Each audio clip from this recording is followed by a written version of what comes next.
এই তো গুঁড়ো মরিচ দিয়ে নিলাম, তারপরে একটু আদা রসুন পেশা দিয়ে আমি মেখে নিলাম।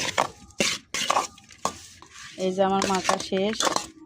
এখন আমি তাওয়া তুলে দিব চুলোতে।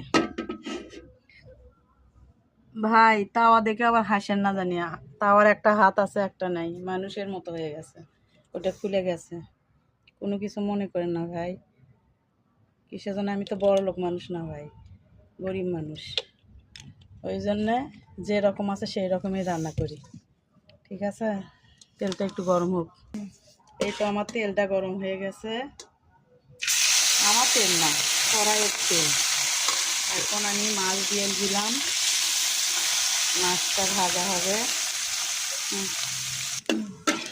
এই যে মাছটা আমার ভাজা হয়ে গেছে।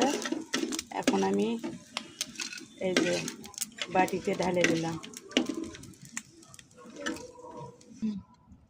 এই তো আবার দিয়ে দিলাম, অনেকগুলো তো আবার দিয়ে দিলাম। এই যে আমার মাছ ভাজা হয়ে গেছে।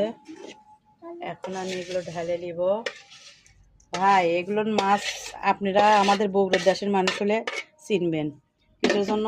এখানে আছে চান্দা মাছ, খলসা মাছ। অন্য ডিস্ট্রিক্টের বাইরের ডিস্ট্রিক্টের মানুষ কি খলসা মাছক বলে এটা আমি জানি না। ওগুলো দিয়ে যদি আমাদের বগুড়ার পুরপুরি কিংবা আপনারা বলেন চরচটি, ওগুলো যদি করেন তাহলে খাওয়া যাবে না কাটার যন্ত্রণায়।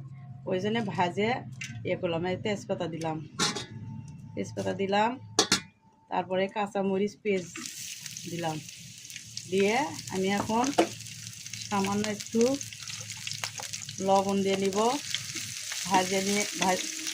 লবণ দিয়ে ভাজে নিব পেঁয়াজ মরিচ। কিসের জন্য, এগুলো মাছ এখন মনে করেন ভাতের মধ্যে খুব সতর্ক খেতে হবে, না হলে গলায় বেজে যাবে, বুঝছেন। ওই মাছটা কোনোভাবেই কিছু করে খাওয়া যায় না, না হলে পাটার পিষে, শিল পাটাতে পিষে পেঁয়াজ মরিচ দিয়ে ভেজে ভর্তা করে খেতে হবে। সামান্য একটু হলুদ দিয়ে নিলাম পেঁয়াজের কালারটা সুন্দর আসার জন্য, কেননা পেঁয়াজেতে তো হলুদ দেওয়া হয়নি, মাছে দেওয়া হয়েছে। এখন আমি ভাজে দেব, মাছটা ঢেলে নেব, এর ভিতর ঢেলে দিলাম।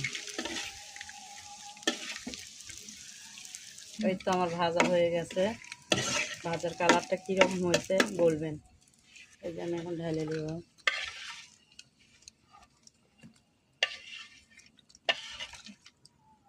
এই যে আমার মাছের ভাজির কালার, খাইয়ে একদিন দেখেন, অবশ্যই ভালো লাগবে। আল্লাহ হাফেজ, আসসালামু আলাইকুম।